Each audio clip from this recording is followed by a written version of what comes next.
Pedir por favor su participación.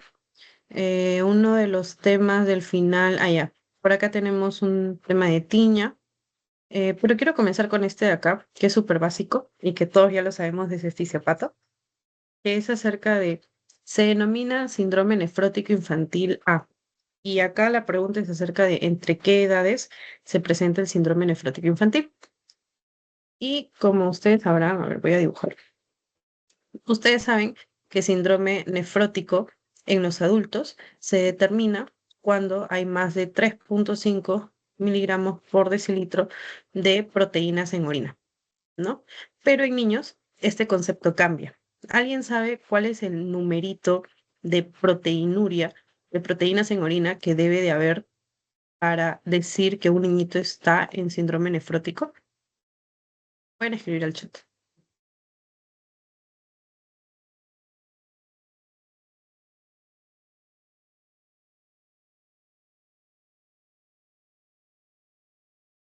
A ver, por ahí soy les está escribiendo. ¿Alguien sabe? Porque eso también es preguntita de examen. Es, ¿cuál es la definición de síndrome nefrótico? Es un número, básicamente. ¿Alguien recuerda ese número?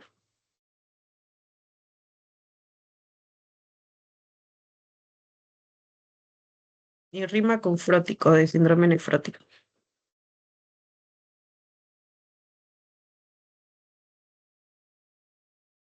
Es un número que en inglés comienza con four.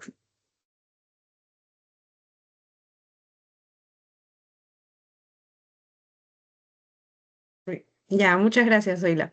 Muy bien. En niños se define síndrome nefrótico cuando las proteínas en orina son más de 40, pero agreguémosle la unidad de medida. Es 40 miligramos por decilitro, pero a diferencia de los adultos, esto que era en cada 24 horas, porque ustedes saben que en los adultos la proteinuria se evalúa en las 24 horas, acá es más de 40 miligramos por decilitro por hora.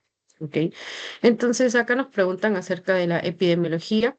Como ustedes saben, en su mayoría, o bueno, hay causas idiopáticas de síndrome nefrótico, hay otras que son causas infecciosas, hepatitis B, por ejemplo, entre otras.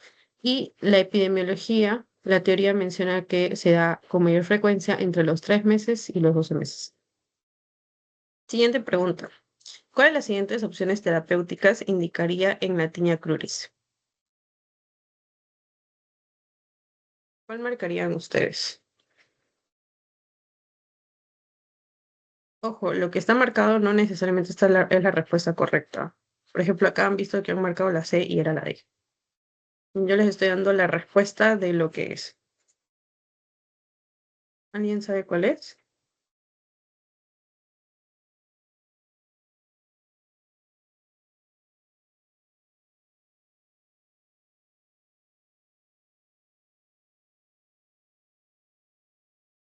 A ver, espero sus respuestas al chat. Mientras les voy colocando así un mega resumen de infecciones dermatológicas.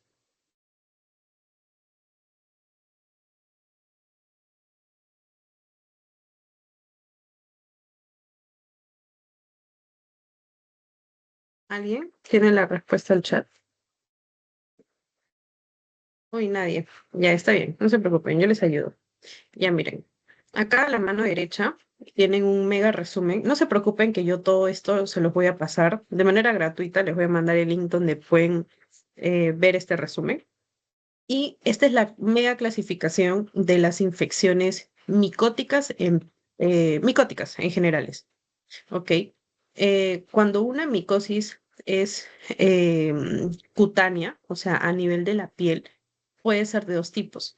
Puede ser ocasionado por dermatofitos, o sea, por hongos que les encantan los queratinocitos, por eso se llaman hongos de tipo dermatofitos, porque les gusta una célula especial de la piel que es la eh, célula queratinizada, y a esta infección se le conoce como tiña.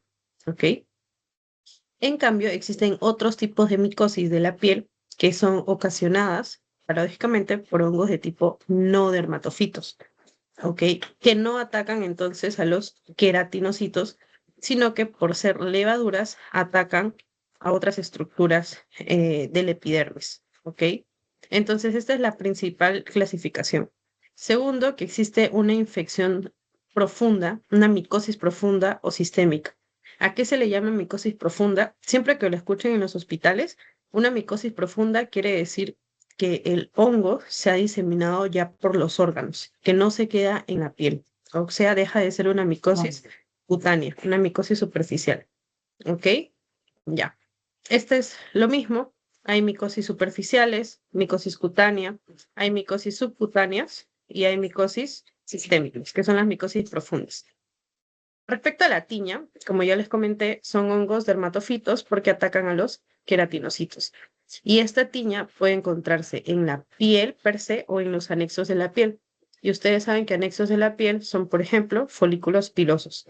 Entonces, comenzando por la tiña de la piel, una tiña que ustedes conocen bien es la tiña pedis, pero esta tiña pedis es mucho más frecuente en los adultos. La tiña pedis, es decir, esta micosis a nivel del pie, se conoce también como pie de atleta, porque el hongo en el pie crece o favorece su crecimiento por la humedad. Entonces, este pie se caracteriza por ser húmedo y también porque como la persona se rasca, se observan lesiones escamativas como las que están viendo acá. Y como ven acá, una forma muy frecuente de esta tiña pedis es la tiña intertriginosa, es decir, aquella que ocurre entre los dedos, ¿ok? Intertrigo. Pero en los niños, la más frecuente es la tiña cruris, ¿ok? Que es esta de acá, que se presenta entonces en la zona crural. Y debí mencionarlo al principio, pero se los menciono ahora. La tiña se caracteriza porque el borde es eritematoso y es bien definido. La tiña es como cuando uno coloca una gotita de aceite en la sartén y esta gotita se va dispersando y entonces ya solo ves el centro, lo ves difuminado y el borde de la gota de aceite todavía lo ves nítido. Así es la tiña. ¿Ok? Y esas características tiene y por lo tanto, como se trata de una micosis y no es producida por cándida, la A no podría ser porque la anistatina es un medicamento principalmente contra cándida. La tintura de Castellani, la verdad, no sé qué es esta alternativa B, no la había escuchado. Corticoide tópico eh, produciría una supresión, una inmunosupresión, no favorecería eliminar la micosis. El permanganato de potasio, sinceramente, no lo conozco tampoco. Y obviamente usaría un antimicótico, que ya saben que la tiña es causada por los hongos dermatofitos, y midazoliko tópico. Y acá tienen a estos imidazólicos tópicos.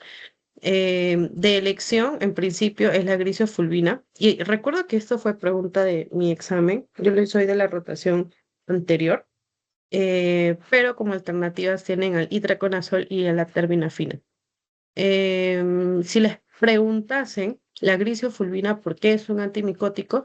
Porque interfiere con la función de los microtúbulos. O sea, detiene la proliferación de el hongo. Muy bien. Y ahora vamos con otra pregunta, que es esta de acá, la número 2. ¿Alguien sabe cuál es? Los leo al chat.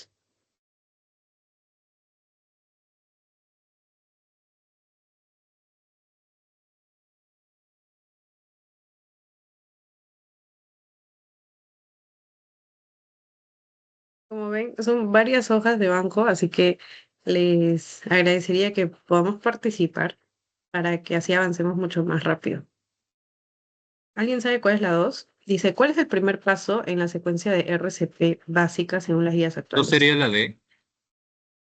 Ajá, muy bien, muy bien. Evaluar la seguridad de la escena. Ya. Y quiero que tengan mucho cuidado con esto. ¿Por qué?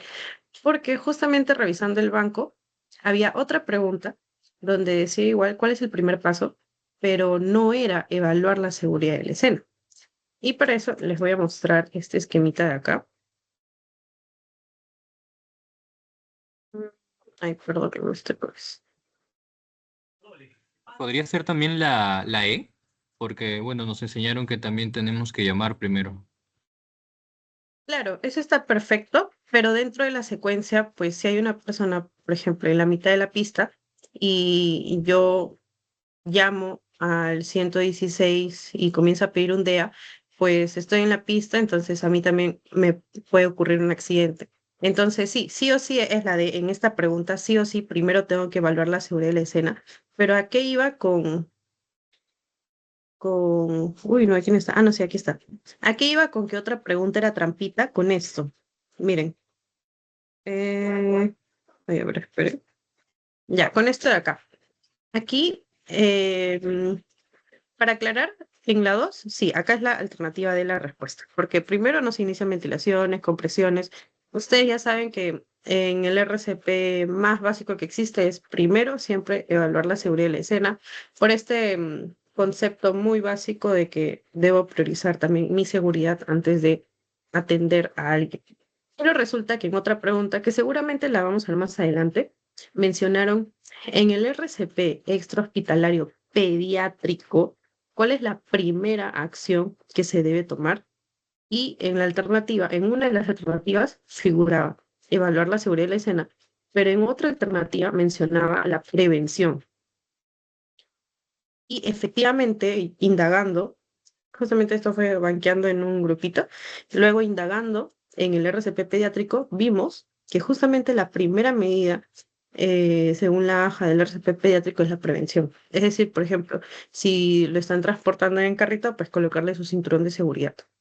Ok, así que eso sería un tip que les puedo dar. Vamos a buscar otra pregunta. Si por ahí ven una pregunta de un tema que viene, me avisan, ¿ya? Porque según yo, según lo que me han mostrado, pubertad no viene. Eh, mordeduras, la verdad no recuerdo. Mordedura sí viene. Ah, ya, ya, gracias por la aclaración. Dice la 17, en cuanto a la mordedura de perro, uno de los gérmenes principales que se debe cubrir con antibióticos en la terapéutica es, ya, esto es para toda la vida. Como ustedes recordarán, amoxicilina más ácido clavulánico es una cobertura antibiótica para gérmenes gram positivos. Uno pensaría que es una cobertura básica, ¿no? Para bacterias comunes y silvestres, por ejemplo, de una neumonía. ¿Ok? Ustedes saben que el ácido clavulánico se da con la amoxicilina para evitar la degradación de la amoxicilina, la resistencia contra la amoxicilina. Pero resulta que cuando se sufre una mordedura de perro, la bacteria que se encuentra principalmente en el hocico del perro es la Pasteurella multósida. Y el tratamiento de elección, luego de que el niño sufre la mordedura, es amoxicilina más ácido clavulánico. Por más increíble que parezca un antibiótico común silvestre para una bacteria que parece bastante agresiva que se encuentra en el perro. Ya, entonces ahí ya tienen dos preguntitas. Diarrea me parece que no viene, hepatitis B tampoco. Ah, ya. El tratamiento es escabicida con mayor eficacia y seguridad, debido a que su absorción es sistémica, su absorción sistémica es mínima. Ya, acá ustedes sabrán que respecto a acarosis o sarna, acá voy a dibujar una piel. Recordarán que a Sarcoptes scabiei le gusta generar como un túnel, generar como un túnel a nivel de la epidermis, y ese túnel lineal que genera en la epidermis produce la famosa línea o surco acarino. Y en este túnel, Sarcoptes scabiei va a depositar sus huevitos, ¿cierto? Primero, ¿alguien me podría decir qué tipo de microorganismo es este? ¿Es un parásito? ¿Es una bacteria? ¿Es un hongo? ¿Alguien sabe?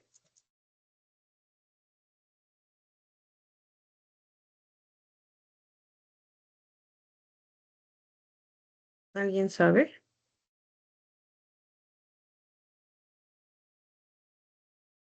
Ya bueno, ya les soplé por acá. Es una infección parasitaria, ¿cierto? Les quería mostrar esta imagen.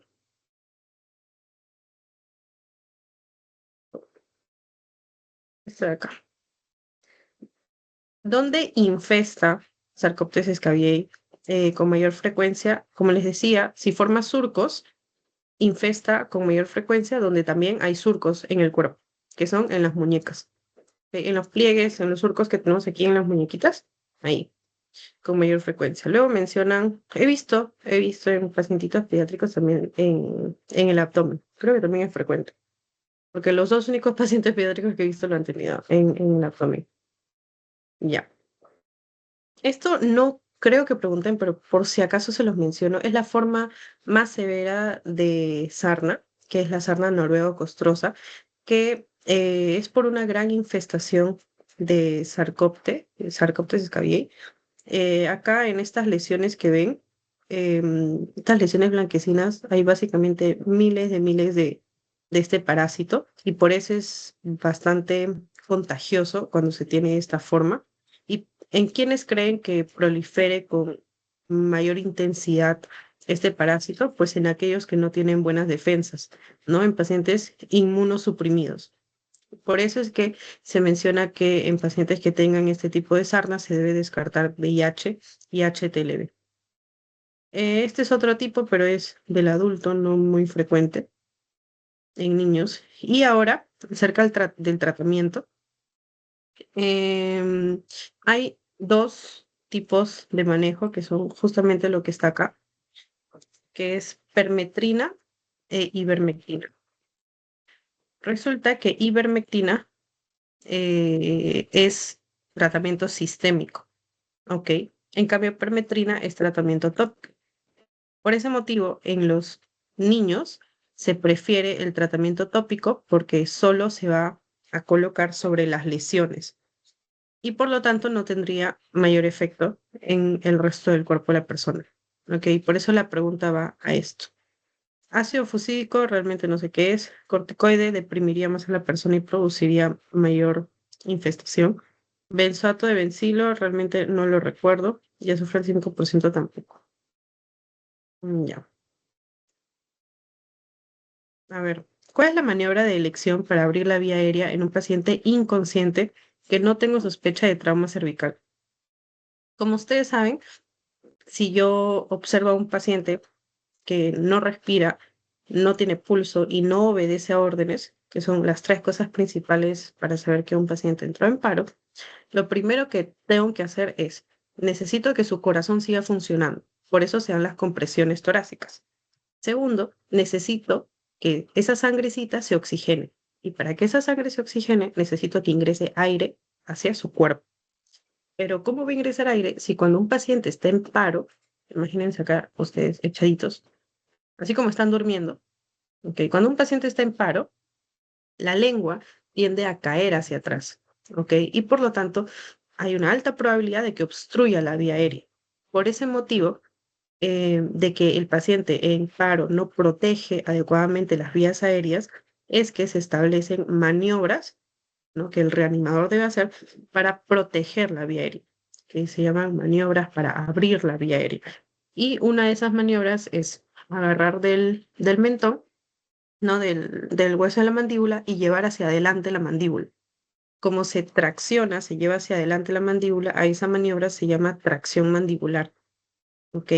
Otra maniobra es la de frente-mentón, es agarrar la frente, agarrar el mentón, por eso se llama maniobra frente-mentón, y elevarlo, ¿ok?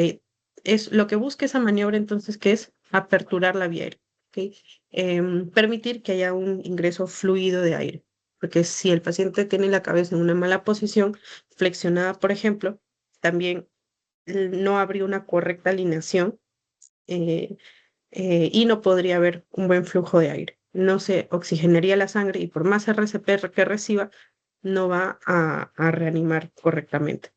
Entonces, em, en un paciente inconsciente que no sospecho un trauma, puede hacer esta maniobra de frente-mentón.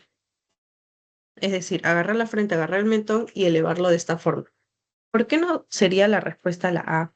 Si tracción mandibular también es una maniobra. Resulta que en la tracción mandibular tú al paciente no le mueves la cabeza. Ok, en frente mentón, si agarras la frente y mueves la cabeza y el mentón, pero en tracción mandibular solo mueves la mandíbula.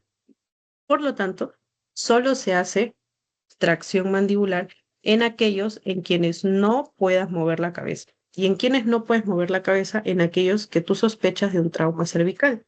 Y en quien sospechas que tenga un trauma cervical, en pacientes que te digan, por ejemplo, que se ha caído de un segundo, tercer, cuarto piso. ¿ok? Extensión de la cabeza y comprimir el tórax no es una maniobra para abrir la vía aérea. Uso inmediato de cánula orofaringia. ¿Ustedes creen que en la calle van a tener estos dispositivos de atención especializada, como una cánula de Guedel, también llamada cánula orofaringia? No. Entonces, no sería una opción de elección, una alternativa correcta para abrir la vía aérea como maniobra. Eso es ya usando un dispositivo. Darle golpes interescapulares y compresiones abdominales, creo que nadie marcaría esta alternativa. Ya. El uso radiológico más inocuo que debe tomarse a los niños con infección urinaria es. Bueno, acá ya les da un poquito de la respuesta. Resonancia magnética es el de elección. ¿Por qué? Porque observa todo lo que son las vías urinarias. En cambio, con una ecografía no podría observar las vías, los uréteres, ¿ok? Y más, no podría observar el reflujo vésico-ureteral. Como ustedes saben, la causa más frecuente de itus en los niñitos es el reflujo vésico-ureteral. Y ustedes se preguntarán, ¿qué rayos es eso? El reflujo vésico-ureteral es cuando la válvula entre los uréteres y la vejiga no está funcionando bien. ¿Ok? Ustedes saben que luego de que el riñón produce orina, va la orina a través del uréter y baja a la vejiga y en la vejiga se almacena, ¿cierto? Pero imagínense ustedes que no hubiese una válvula, o sea, una puerta entre el uréter y la vejiga. La orina de la vejiga podría regresar hacia el uréter fácilmente, porque imagínense que la vejiga se llena de orina. Pues si hay más presión de orina acá dentro de la vejiga, fácilmente regresa por presiones. Para eso existe esa válvula, para que no haya ese reflujo vesicoureteral. Pero en los niñitos es frecuente la incompetencia por inmadurez anatómica de esta válvula. Por lo tanto, eso generaría reflujo, que es la causa más frecuente. Por lo tanto, el estudio de las vías urinarias en los niñitos que tienen itus a repetición, lo que busca es determinar si existe o no existe ese reflujo. La radiografía no está indicada. La gammagrafía es un estudio especial, usa radioisótopos, entonces realmente no está indicada realmente. Y la tomografía tampoco sería innecesario, sobre todo porque los niños tienen itus a repetición. Em, ya. Aquí otra pregunta de dermato. Dice, la distribución de lesiones en dermatitis atópica en el lactante, ¿cómo es? Para eso quiero mostrarles un poco de qué es dermatitis. Porque dermatitis suena a inflamación de la piel, pero es mucho más que eso. Aquí está.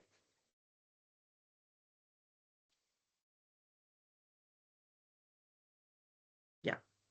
Como ven acá, la dermatitis es una enfermedad inflamatoria crónica de la piel. Es como quien dice, a ver, imagínense una inflamación o una patología crónica. Por ejemplo, el asma. Ustedes saben que el asma es una patología crónica, que los niñitos tienen que usar su inhalador y que con eso van a vivir toda la vida. Bueno, hay algunos que pueden controlarlo, afortunadamente, ya no tienen episodios, pero bueno, al fin y al cabo es una enfermedad crónica, ¿cierto? Ya. Ahora, imagínense que la piel de una persona crónicamente, o sea, toda su vida, tiende a estar seca, ¿ok? A estar seca la piel de esa persona y esa sequedad pica, o sea, genera prurito. Ya, esa es la dermatitis. Y justamente la etimología de dermatitis, o bueno, el otro nombre de dermatitis es eczema. Y etimológicamente, eczema quiere decir que hierve. ¿Ok? Según el prefijo eczem, el prefijo en latino quiere decir que hierve. Entonces, dermatitis es esa inflamación crónica de la piel en la cual la persona siente que le hierve la piel y se rasca y genera más lesión. ¿Ok? Al rascarse estoy desprendiendo la capa células queratinizadas, ¿no? Esas células más superficiales de la piel, y estoy como excavando en mi piel, haciendo más lesión y haciéndola más susceptible a los agentes externos. Entonces, quiero que observen esto de acá.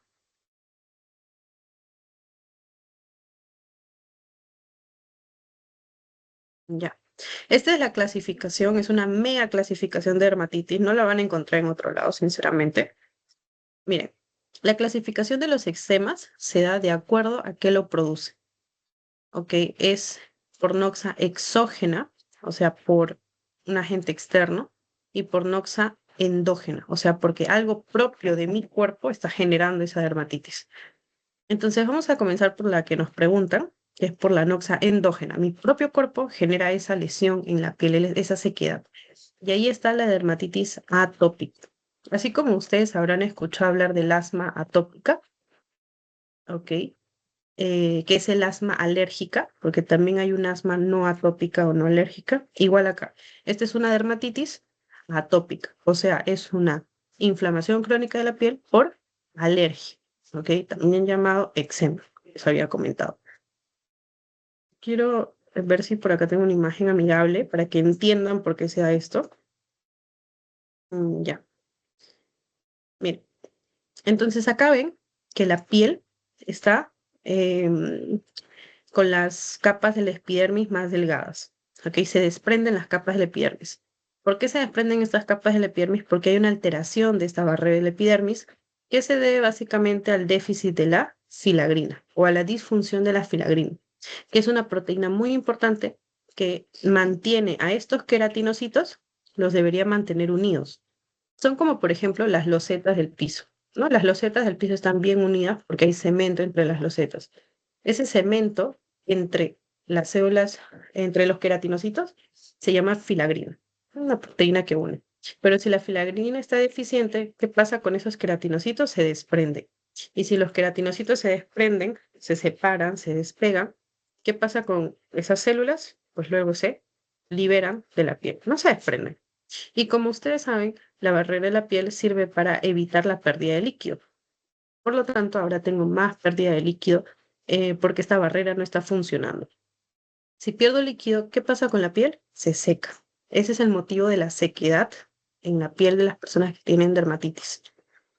Esa sequedad genera prurito, picazón. La persona se rasca y genera que más queratinocitos se desprendan, ¿ok? Y más lesión. Y es un círculo vicioso. ¿Por qué? Porque este déficit de la filagrina es lo que predispone a esa lesión y no se repara nunca. ¿Ok? Em, quiero mostrarles la localización, pero no la encuentro.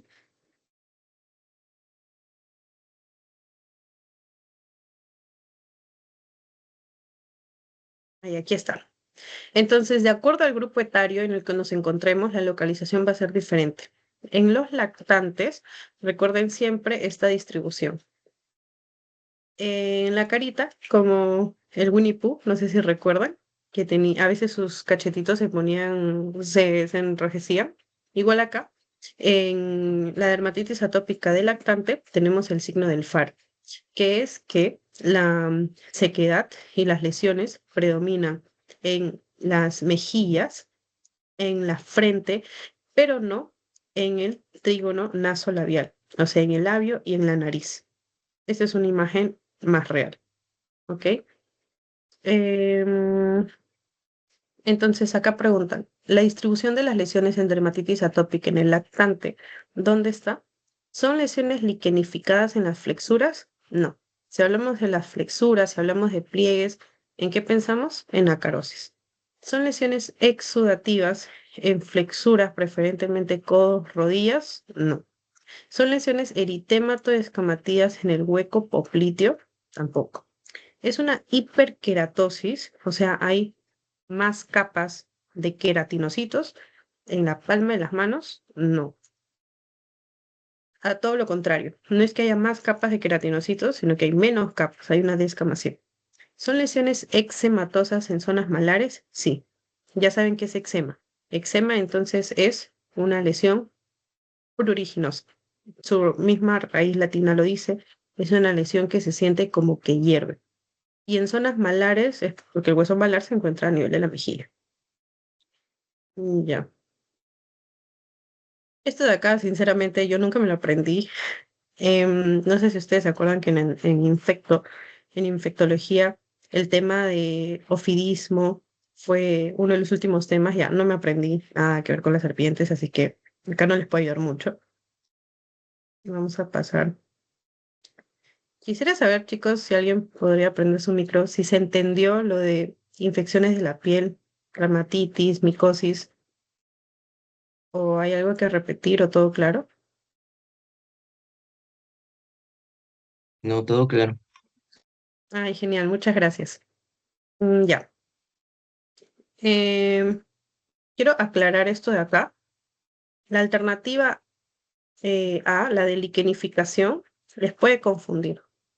¿Por qué? Porque ustedes pueden pensar, o para los que estudian un poquito más, van a recordar que cuando una persona se rasca mucho en un lugar, la piel en esa zona se hace como acartonada. Y ese acartonamiento es como así. Miren, este es un librito y de lo que la piel debe ser así, ¿no? O sea, debe verse liso, se hace así, acartonado, ¿ok? Como más rugoso. Entonces, cuando uno mucho se rasca en una zona, tiende a agarrar esa contextura. Y a eso se le conoce como liquenificación. Entonces, de forma crónica, un eczema crónico, o sea, cuando han pasado ya muchos años, es cierto que en la piel ya hay liquenificación, ¿ok? Por eso es que en el escolar la lesión ya no es tanto de esta forma eczematosa, porque en el lactante es agudo todavía, recién está comenzando, sino que en los escolares ya es más crónico. Y ahí sí se da en las zonas de las flexuras, eh, como ven acá, antecubital, poplitea. Pero eso no es en el lactante, eso es en el escolar cuando ya ha pasado mucho tiempo. Entonces, por ahí la alternativa les podría confundir. Lean muy bien si dice lactante o si dice escolar. Ya, ahora sí. ¿Se acuerdan que hace un ratito les hablé de sarna noruega? Mire, la pregunta 34 de este examen de la rotación pasada pregunta, la dermatitis infectiva, la sarna noruega, la coroiditis y el riesgo de estrongiloidasis diseminada están asociadas a infección. ¿Por qué? Como les mencioné, virus HTLV1 sí, virus herpes simple tipo 1 también. Ya porque les pongan el tipo 2, que tiene más que ver con genitales, ya eso ya lo descarta, ¿ok? Entonces, acá principalmente es virus HTLV tipo 1. ¿Por qué? ¿Por qué los virus? ¿Por qué estos virus? Porque este genera inmunosupresión. Y siempre que hay inmunosupresión, hay una mayor predisposición a infecciones severas, a una sarna severa como es la sarna noruega, porque los parásitos están disfrutando en esa piel que no se defiende, ¿no? Em, la infección de la coroides, que es una infección profunda, la estrogiloidasis diseminada, ¿ok? Ya. Miren otra pregunta acerca de tiña. Presenta lesión en cuero cabelludo. Se sospecha de tiña capitis. ¿Cuál es el agente etiológico? ¿Cuáles son los agentes etiológicos más frecuentes? Como ustedes saben, en la cabeza, ¿qué tenemos? Cabello. El prefijo para cabello es trico, ¿ok? El prefijo para cabello es trico. Y los hongos que son causantes de la tiña, los hongos dermatofitos causantes de la tiña, terminan en fito, porque son dermatofitos, ¿ok? Los no dermatofitos, no. Miren, les voy a mostrar en el resumen.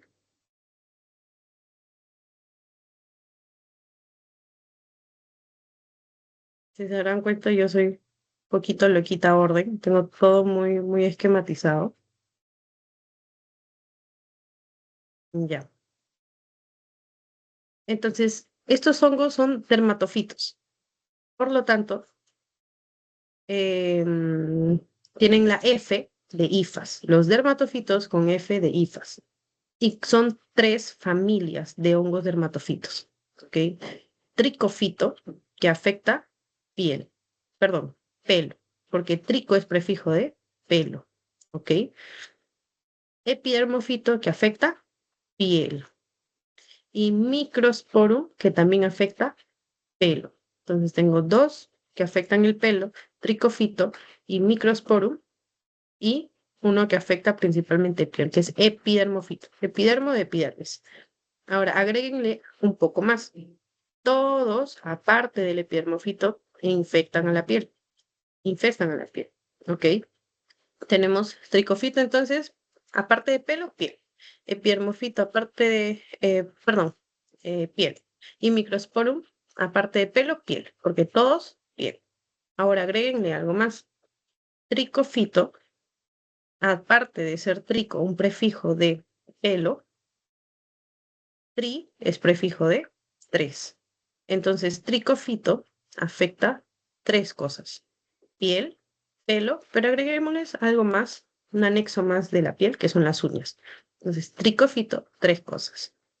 Epidermofito, solo piel, no afecta pelo, entonces solo piel y uñas.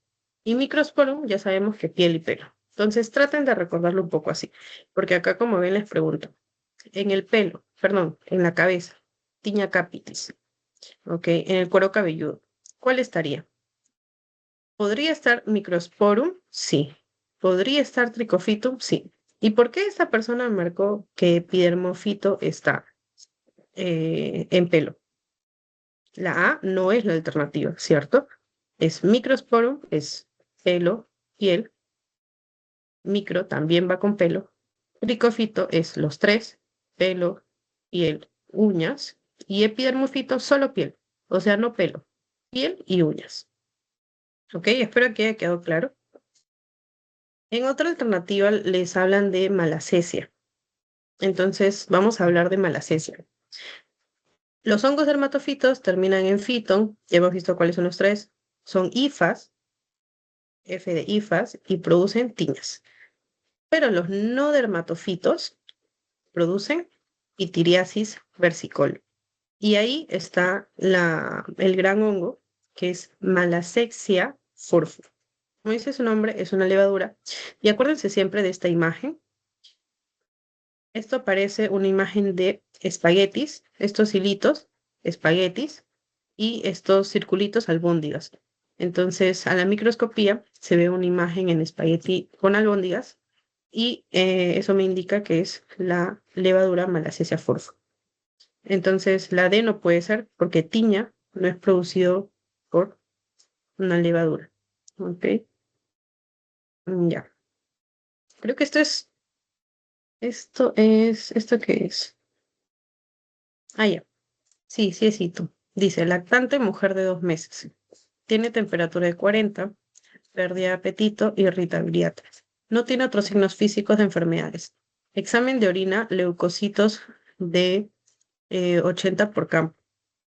Leucocitos degenerados. Velocidad de sedimentación más de 40 por hora. ¿Cuál debería ser la actitud terapéutica?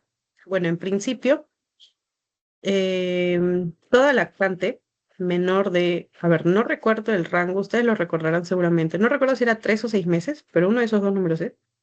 Pero bueno, toda lactante, como dice su nombre, dentro de ese rango, ustedes saben que el periodo de lactancia materna exclusiva es dentro de los 6 meses. eh, por tener tan corta edad, debe ser hospitalizada. Entonces, de hecho, se caen la A y la E. O sea, no debo darle tratamiento en casa y no debo esperar un resultado urocultivo. ¿Por qué? Porque como su sistema inmune no está adecuadamente desarrollado, fácilmente la infección de lo que era solo en tracto urinario se puede diseminar, y esta niñita puede terminar haciendo una septicemia. ¿Ok? Y la septicemia conlleva a el fallecimiento. ¿Ok? Entonces, de primero, la respuesta debe incluir hospitalizar. ¿Ok? La C entonces también puede ser. Y la D se descarta porque no es en casa. El antibiótico no va a ser vía oral, va a ser vía parenteral. ¿Y por qué la hidratación? Porque ustedes saben que esta infección y la fiebre principalmente, cuando uno tiene fiebre, pierde de manera insensible, pierde bastante líquido. Entonces, dar bastante hidratación. Ya verás. Vamos a ver otra más.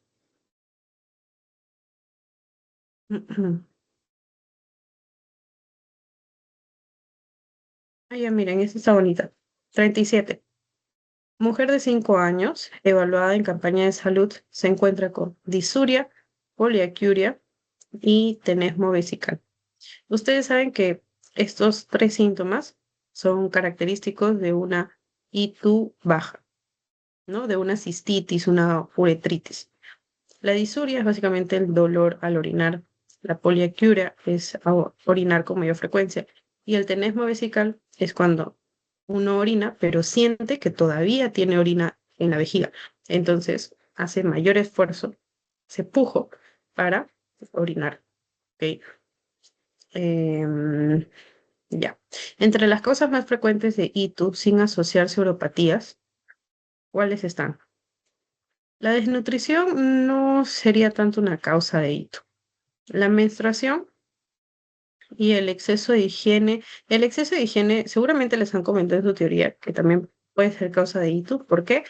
Porque normalmente tenemos una flora bacteriana, ¿no? Una flora urinaria normal, al igual que tenemos una flora intestinal normal, que nos protege de la colonización por bacterias patógenas, ¿no? Estas bacterias de la flora son buenas. Pero resulta que cuando uno tiene un exceso de higiene, puede barrer con esa flora normal que nos protege. Entonces, también de alguna forma puede ser causa de hito. Recuerdo muy bien que la doctora de infecto nos comentó en la clase de pediatría acerca de una experiencia que tuvo. Seguramente les comentó también. Parasitosis de Yerder Lamblia no tiene nada que ver con ITU, más esto es de atorrea, ¿no? Seguramente lo sabrá. Dolor menstrual y gastritis, tampoco. Porque es una niñita de 6 años, no va a tener dolor menstrual. Luego, estreñimiento recurrente. Recuerden que eh, el estreñimiento, la éstasis intestinal, produce mayor proliferación de bacterias y como saben, E. coli, que es la principal bacteria que por vía ascendente se puede pasar del tracto digestivo hacia la vía urinaria, es el que con mayor frecuencia produce la ITO. Y la vulvovaginitis también, si no hay una adecuada limpieza de la zona vulvar, ¿no? De la zona externa, hay una mayor predisposición a una infección por estas bacterias colónicas, ¿no? Por E. coli principalmente. Ya, otra causa de que una mujer tenga ictus a repetición es el factor anatómico, que como ustedes recordarán, el, eh, el orificio anal se encuentra más cerca al meato uretral en las niñas, en las mujeres, que en los hombres. Ya. Después creo que eso no. Bueno, entonces terminamos un examen, creo que este es de la primera rotación. No se preocupen que luego les voy a comentar eh, acerca de cómo adquirir el banquito. Y este es del grupo B, a ver, vamos a ver. No, esperen, es lo mismo. Bueno, este. Ya. Vamos a ver si hay alguna del otro tema. Discúlpenme por no seleccionar las preguntas, la verdad no me he dado el tiempo.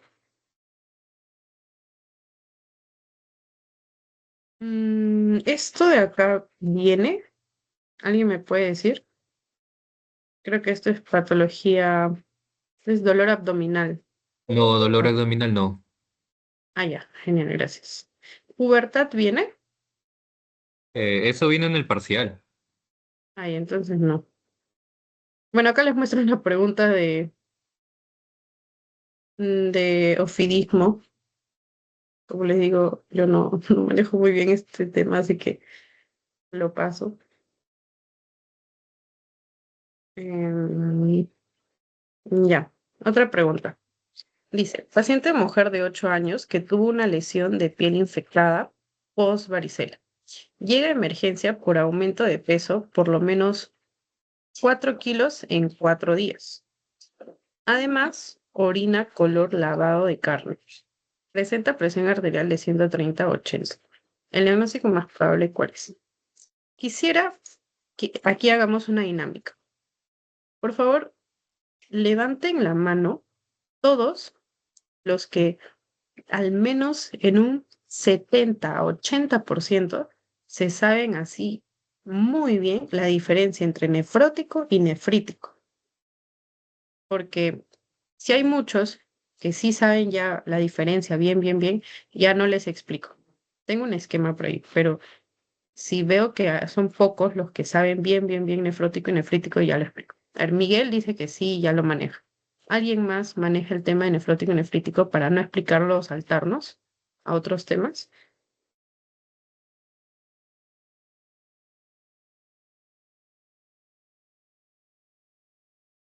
Y a ver, ahora levanten la mano. Gracias, Miguel. Ahora levanten la mano los que hasta ahora no entienden las diferencias de nefrótico y nefrítico. O sea, no memorizando, ¿ah? Entendiendo la fisiopatología. O sea, entendiéndolo así bonito de que, es por esto y por esto. O sea, levanten la mano los que hasta ahora no entienden muy bien. No sé si podrían levantar sus manitos, por favor.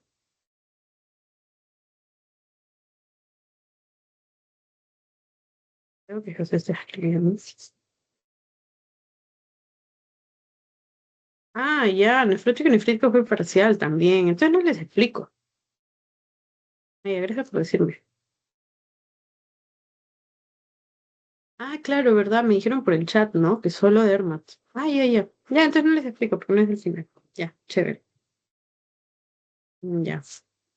Agente etiológico de Tiña capitis. Malacesia furfur no puede ser porque es no dermatofito. Produce. ¿Qué producía malacesia, chicos? ¿Alguien recuerda? Comienza Pitiriasis. con P. Gracias, José. Pitiriasis versicolor. Aspergillus fumigatus produce una micosis profunda. ¿Ok? La aspergilosis pulmonar es un tipo de micosis profunda.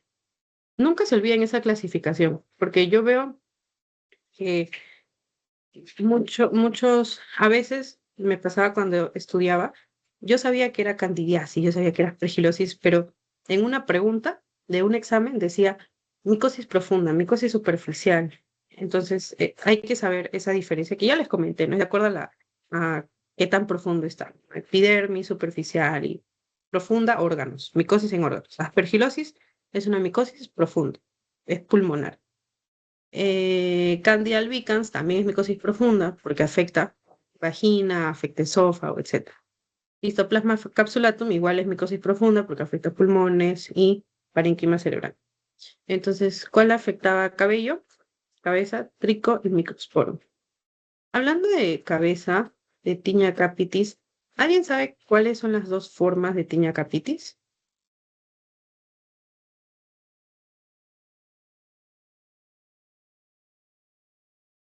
Antes de... Uy, no sé. Ya, no se preocupen, yo les ayudo. Estas son las dos formas de tiña capitis. Una forma en la cual el hongo prolifera tanto entre en los folículos pilosos, que hace que en esa zona haya una alopecia, ¿ok? Pero no hay cicatriz, simplemente pierde pelito en esa zona. Se llama alopecia no cicatricial. Entonces, como no genera cicatriz, no genera secreción, no genera nada, se llama tiña capitis seca, ¿ok? Y es así, es esto de acá, ¿ok? Es una zona alopésica. Pica, obviamente, es un parásito. Ya. Pero existe esta otra forma que sí supura, sí genera pus. Y esta es la forma entonces inflamatoria que también se le llama querión de Celso. Y forma este famoso signo de la espumadera porque se ven focos, folículos inflamados, bultitos en el pelo, ¿no? Como una espumadera, ¿no? Que tiene estos orificios grandecitos. ¿Ya? Eh, Tratamiento proactivo de la dermatitis atópica, ¿qué incluye? Quiero mostrarles aquí el tratamiento de la dermatitis atópica.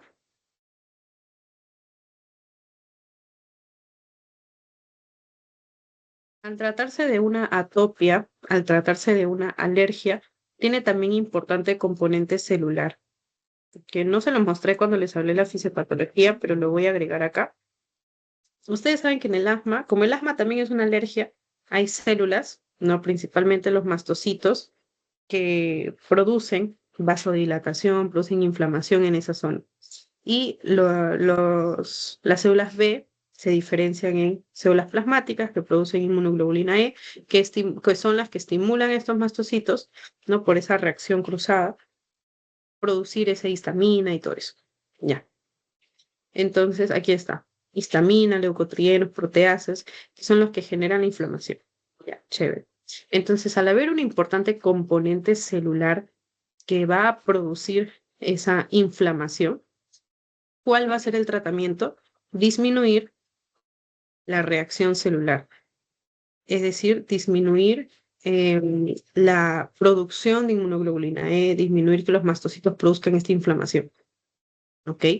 Por lo tanto, al igual que en el asma, ustedes conocerán el tratamiento del asma, parte del tratamiento es dar corticoides para que a largo plazo disminuya la inflamación y el paciente ya no tenga los broncoespasmos. Igual en la dermatitis atópica se pueden dar inmunomoduladores o corticoides tópicos para que disminuya la inflamación. ¿Ya? Muy bien. Y el de primera línea, como está acá, es la fluticasona. Ya. Como dice acá, la histamina no tiene relación con la fisiopatología directamente, ¿no? Ya. La dermatitis infectiva, sarna noruega, bueno, se repite esta pregunta, ¿no? HTLV. Mm, creo que dolor abdominal es esto. Toxicidad serotoninérgica. ¿Cuáles de las siguientes combinaciones de hallazgos apoyan más firmemente el diagnóstico? Hipotermia no. Serotonina, si mal no recuerdo el otro nombre era 5-HT. También se las pueden poner así, ojito con esto. 5-HT quiere decir 5-hidroxitriptamina. Y principalmente se relaciona con lo que está acá, en la C. No sé por qué aquí han marcado la D. Bradicardia, hipotermia, fasciculaciones, hiperreflexia. ¿Cuál es el parámetro de laboratorio que suele alterarse en las primeras horas de Botrops? Bueno, ya ustedes lo repasarán porque realmente ese tema no soy muy hábil con ese tema. Antibióticos de tosferina, diarrea, acá. Ah, miren, justo lo que les decía. Aquí lo había visto. ¿Cuál es el primer eslabón de la cadena de supervivencia pediátrica extrahospitalaria? ¿Activar el sistema de emergencia? No.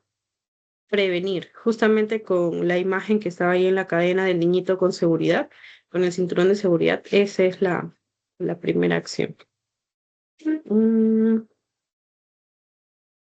ya, esto de acá también de las dosis, esto, la verdad, no sé por qué lo pregunta, que es mucho, pero bueno.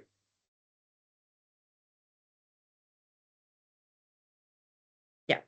En caso de pielonefritis, señale usted la edad de los pacientes que deben hospitalizarse de todas maneras por el riesgo de cicatrices renales. Ah, verdad, por esto era. Que la inflamación en las vías urinarias, como ustedes saben, así cuando nos inflamamos la piel o nos hacemos una lesión y hacemos una cicatriz, igual. En quienes sí o sí debe hospitalizar, como les decía, menores de 3 meses. Aquí ya está la respuesta de lo que les decía hace un momento. Em, vamos a ver. Bueno, hasta ahí ya hemos resuelto 2 banquitos. Dice acá, lactante de 3 meses viene emergencia con síntomas y signos de pielonefritis. ¿Cuál es la razón más importante para iniciar tratamiento de inmediato? Y por eso se hospitaliza y por eso el tratamiento es endovenoso, para calmar la fiebre. No. Para iniciar estudios radiológicos, no. Para programar análisis, para calmar la angustia de los padres, no. Entonces es para prevenir cicatrices renales. Pubertad no viene. Miren lo que les decía. Diagnóstico del síndrome nefrótico.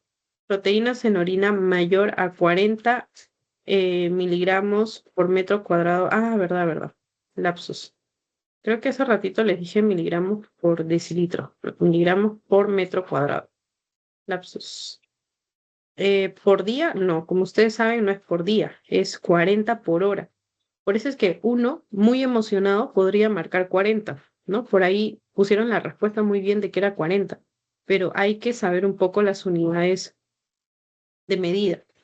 Y yo sé que a veces es difícil, pero traten de imaginarlo, de plantearlo como mnemotécnico, ¿no? Traten de, por ejemplo, pensar en el niñito, pues hay que recolectar orina cada hora, entonces debe de ser por horas.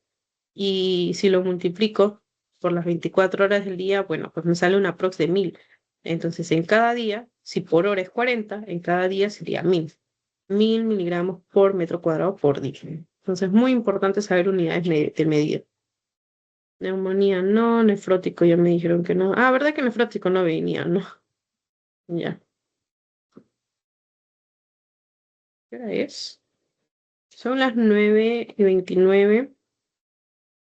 A las 10 terminamos ya, chicos, porque yo mañana tengo examen, un curso de 12 créditos. Yo realmente me gusta mucho editar, no he estudiado muchos, no, si hubiese estudiado muchos, sí, sí estaría acá hasta las 11.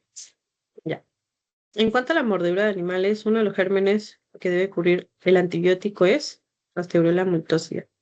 ¿Alguien se acuerda cuál es el tratamiento antibiótico? A ver, ¿quién estuvo atento? O de repente no me están escuchando. ¿Alguien recuerda cuál era el tratamiento para Pasteurella multocida? ¿Con la que dijiste amoxicilina? Ajá. Pero No, era solo Moxie. no, con ácido clavulánico. Muy bien, ¿no? Por la resistencia. Ya, genial, gracias. Ahora ya sé que alguien me está escuchando. Esto es de cardio, de hepatitis. Creo que son las mismas preguntas, ¿no? Bueno, vamos a pasarlo. Esta es la misma de ITU. Mm,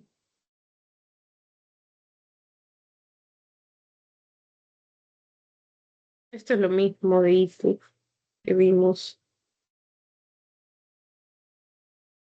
Pasteurela. Creo que sí es lo mismo. Ahora vamos a pasarlo. Ah, miren, esta es pregunta clásica, ¿no? ¿Cuánto se comprime? ¿Cuánto es la compresión torácica? Al menos un tercio de la profundidad.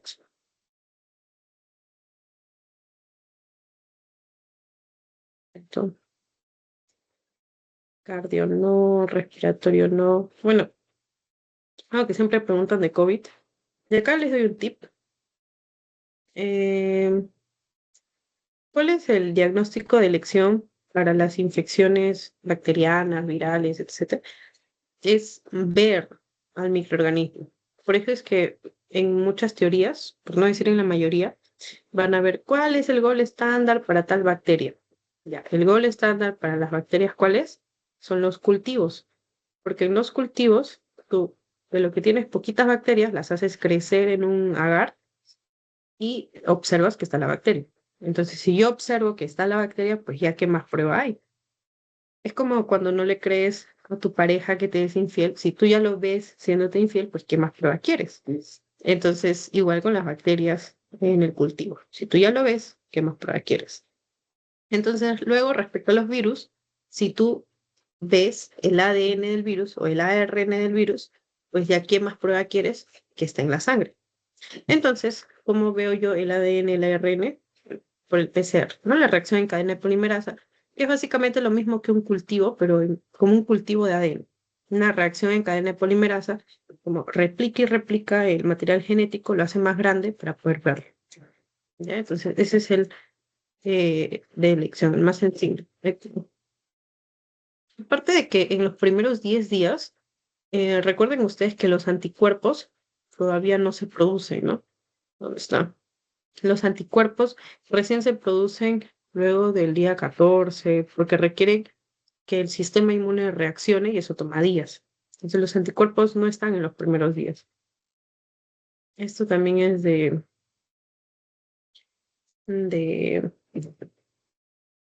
de gastro.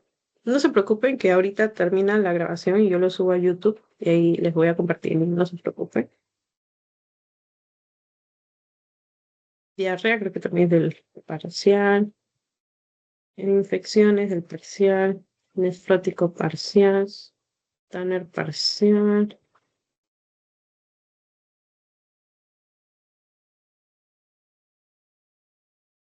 Ujú. Convulsiones también parcial.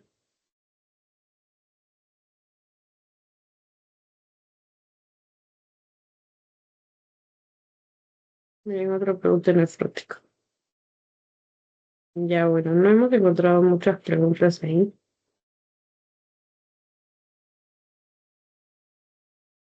Ah, ya, acá.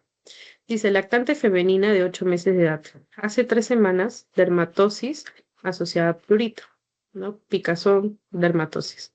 Dermatosis es una palabra general para decir cualquier afectación en la piel, que luego el examen físico es diagnosticada de escabiosis. ¿Cuáles son los elementos típicos que confirman el diagnóstico? O sea, semiológicamente, ¿qué hallazgos me indican que es una acarosis? Surcos, la eminencia acarina. Se refiere básicamente que cuando dejan ese surco acarino, alrededor de ese surco, pues se ve como una evidencia, ¿no? Como algo que sobresale. Creo que mejor les pongo una foto para que lo entiendan un poquito mejor.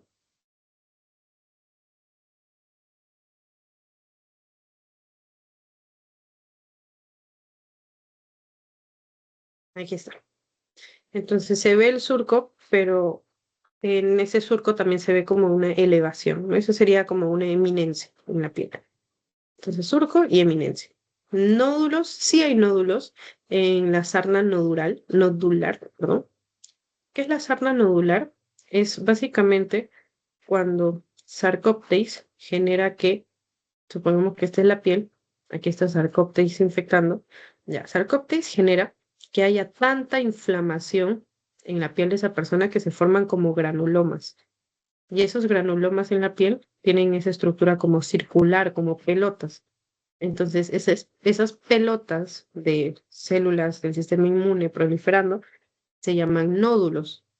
Entonces, la presencia de nódulos, producto de Sarcoptes, se llama sarna nodular. Entonces, ¿qué es? Es una reacción de hipersensibilidad, porque es cuando mi sistema inmune es muy sensible, reacciona mucho, mucho y prolifera mucho, y forma estos nódulos contra Sarcoptes. Y por acá lo tengo. Aquí está. Aquí ven estos nódulos. Ya, chévere. Y tú, ay, esperen, y tú me dijeron que no viene, ¿verdad? Alguien confírmeme, por favor. También fue del parcial. Ya, gracias. En el manejo ambulatorio del niño con COVID leve, manejo sintomático, dieta, líquidos. ¿A quiénes se debe hospitalizar por el riesgo de formar cicatrices? Bueno, este ya saben que es una fijaza, menores de 3 meses. En el síndrome inflamatorio multisistémico pediátrico asociado a COVID-19, se pueden desencadenar formas graves de presentación asociadas a shock, compromiso cardíaco, linfocitosis hemofagocítica en el grupo etario de mayores de 8 años. Bueno, este dato no lo sabía realmente, acá les dejo el dato.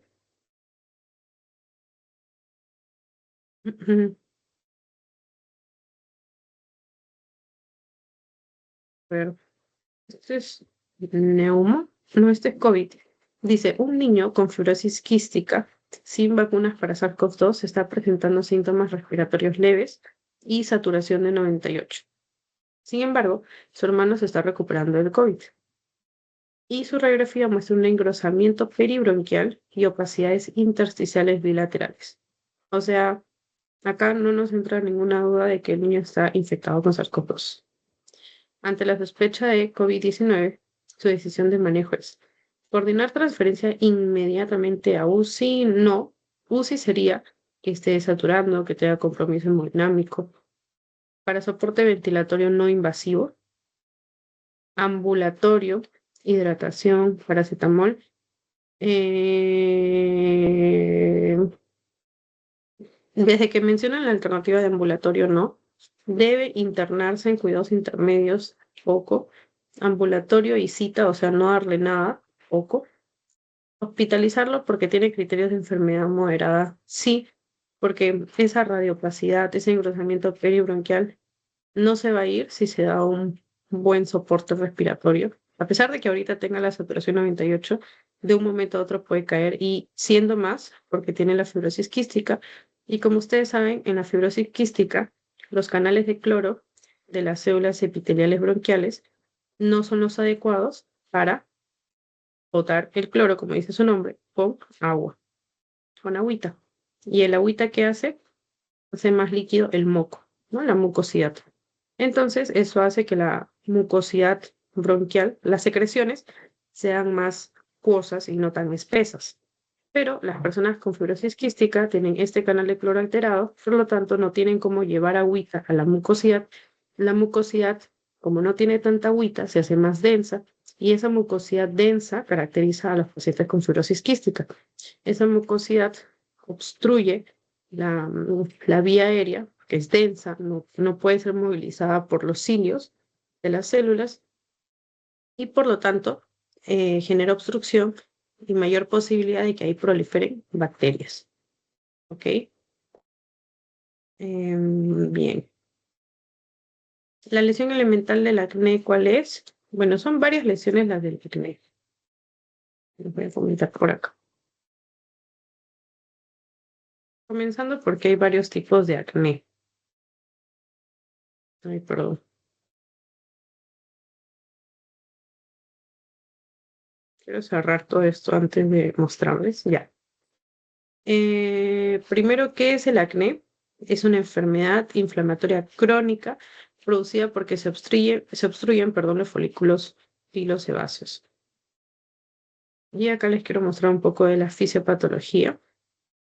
Como ustedes saben, este es el folículo piloso y normalmente forma parte de la flora dentro del folículo, una flora normal. Corynebacterium acnes. Y normalmente sale, se pasea y no pasa nada, no se infecta este folículo piloso. Pero ¿qué pasa? A veces, cuando por ejemplo nos maquillamos mucho, obstruimos estos puntos de salida del folículo piloso. La bacteria no sale, prolifera acá. O por ejemplo, el no asearse, no tener un buen aseo, obstruye también los folículos pilosos. La bacteria igualmente prolifera. Al proliferar esta bacteria hace que sea más ancho este folículo, que esté inflamado, porque está infectado ahí. Entonces, ¿qué es básicamente el acné? Es la infección de estos conductos por donde debería salir la bacteria. Pero además, no solo hay bacterias, sino también, como dice acá, hay conglomerados de queratina, de células muertas, aquí alrededor de las salidas de este conducto, ¿no? ¿Y por qué hay conglomeradas de esas células muertas? Porque nuevamente la persona no se hace un adecuado aseo o por el maquillaje que lo está taponando. Entonces, normalmente por ahí que debería salir, además de las bacterias, el sebo, ¿no? La grasita producida por las glándulas sebáceas, que son glándulas que están al costadito de la unidad pilo, pilosa. Por eso se llama unidad pilosebácea. Como la grasita no sale, la grasita se queda ahí metida, entonces hay cada vez más y más grasa dentro de esa lesión, ¿no? Por eso es que cuando nos reventamos ese granito, ¿qué sale? Sale grasita. No sé si han visto alguna vez cuando se han reventado un granito, que sale como una pelotita de grasa. Ya, eso es lo que debería salir normalmente por ese conducto, pero está obstruido. Ya. Entonces resulta que cuando esta grasa acumulada luego se libera por ese conducto a esa lesión que permite la liberación de toda la grasa acumulada, se llama comedón abierto. Comedón abierto. Pero ¿qué pasa si esa grasita se queda ahí acumulada y no sale? El sol oxida la grasa y lo convierte en color negrito. Y al convertirse la grasa en color negrito, a eso se le llama comedón, perdón, a eso se le llama comedón abierto, pero que se ha transformado en un punto negro. ¿Ok? Este de acá. Bien. Perdón, era Cutibacterium acnes, propio neobacterio. Ya. Entonces, esta grasita y esta infección genera una proliferación de células del sistema inmune porque obviamente es una infección. Entonces, aquí tienen que atacar los neutrófilos. Y al haber muchos neutrófilos aquí, ¿qué se genera? Toda una infección. Y la infección que genera pus. ¿Ok? Entonces aquí es cuando se transforma ya en un comedón cerrado. ¿Y qué pasa cuando esta pus es cada vez mayor? Forma un absceso. ¿Ok? Una cavidad llena de pus. Ese es un absceso. Entonces, esta es la cronología del acné. Primero hay una obstrucción por queratinocitos, por células muertas. Luego la inflamación comienza a llenarse de secreción de sebo. Si está abierto o cerrado, no abierto, ¿qué pasa con las células que están, con la grasita que está en la superficie? Se oxida y al oxidarse se transforma en un punto negro, ¿no? Esto de acá. Como tiene salida, se oxida. Ay, perdón. En cambio, si no tiene salida, es un comedón cerrado. Entonces no tiene cómo salir, no tiene cómo pigmentarse, no se transforma en un punto negro. Y esto es cuando ya genera una reacción inflamatoria, una pústula, o sea, cuando está lleno de pus, o un nódulo o un quiste cuando ya tiene mayor consistencia y mayor profundidad. Entonces, ¿cuál es la lesión elemental del acné? El comedón. Puede ser abierto, cerrado, y luego cuando ya hay una fase inflamatoria, es una pústula, una pápula, un quiste.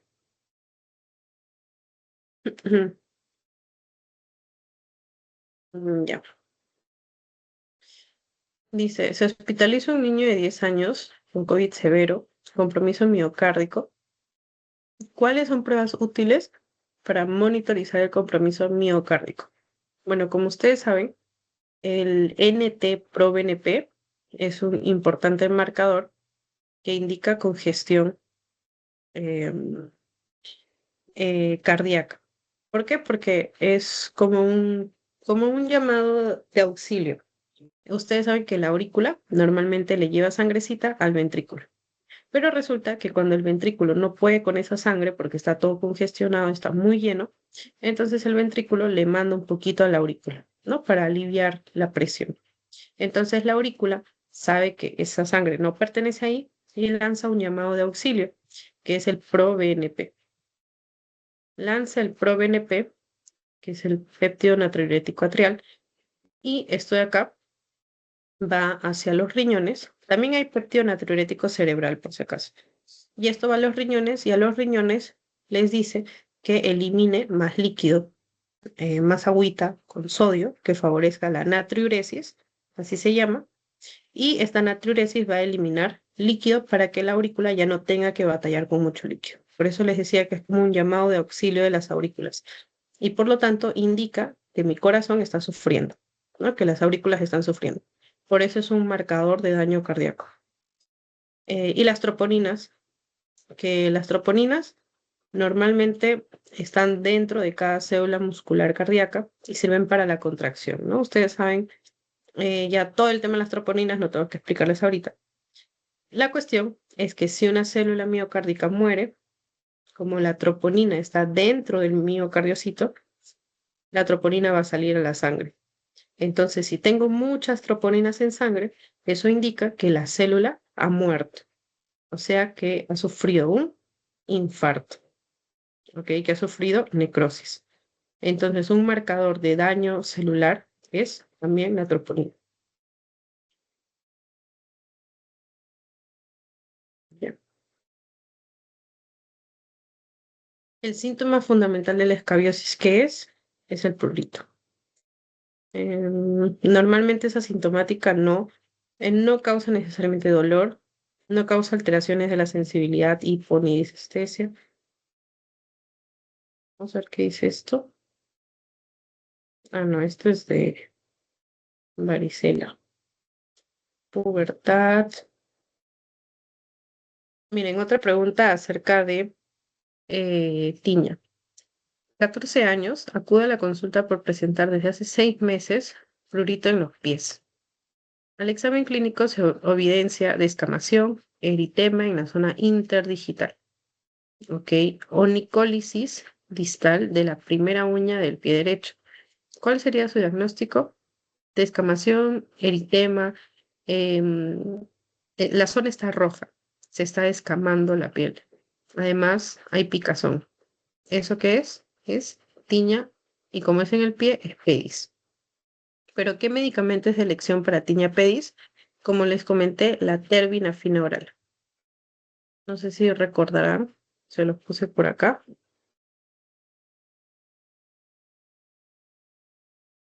Aquí está.